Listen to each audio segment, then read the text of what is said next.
Welcome to the Trump Breaking News Network, your daily source for up-to-the-minute Trump news. Join us today and every day. Here's today's news. This is TBNN. Deep State Operatives Attempt a Coup d'etat of Donald Trump. By Tyler Durden. Presidential historian and author Doug Wead claims that the deep state, which has successfully overthrown the governments of foreign countries, is going to continue to actively seek a coup d'etat of the duly elected President of the United States. If there was ever a time in history to be concerned about another rise in communism, now is that time. Wead says that the deep state is determined to overthrow Donald Trump. The presidential historian refused to mince words, saying, "We have very skilled, talented professionals. They've overthrown governments in Vietnam and the Philippines, in Iraq and Iran, in Egypt, in the Ukraine.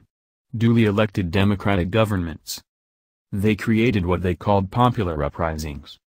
Here we go, let's try this is America. There's no going back. Of course, we should expect nothing less from shadow governments. The very same people who work in the State Department, some of them in intelligence, and some of them in the media, have successfully caused uprisings in several other countries. They've worked together to overthrow foreign governments, and Wead believes Trump is a thorn in their side preventing a global takeover."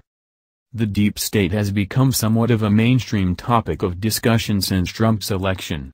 Before, it was more of a conspiracy theory. But the goals of the deep state are simple: the complete enslavement of mankind by political elites. They, Republicans in Congress, see themselves as partners with the left in the same game, to establish an elitist political oligarchic ruling class, broken down into divisions throughout the globe for ethno-cultural manipulation, yet with the same end state. That goal is the enslavement and complete control of all of mankind, with the elitists ensconced as the ruling moneyed class. They see themselves as the educated, sensible minority with tender sensibilities and true humanistic views.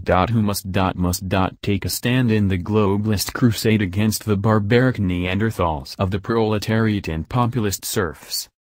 The average IQ of an American has dropped 14 points over the past century, and with the media actively peddling propaganda, there's no need for anyone to desire their own mental and physical freedom. In fact, we now hear the weakest members of society clamor for communism, as if they wouldn't be the first the state extinguishes in the event that they succeed.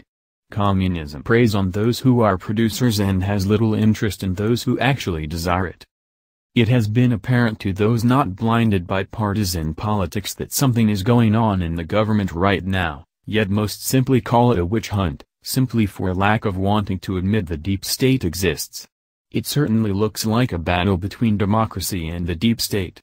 And we aren't sure we'd put money on democracy at this point in history. That's the news. Join us here every day. Be sure to subscribe and click the bell. See you next time. This is TBNN.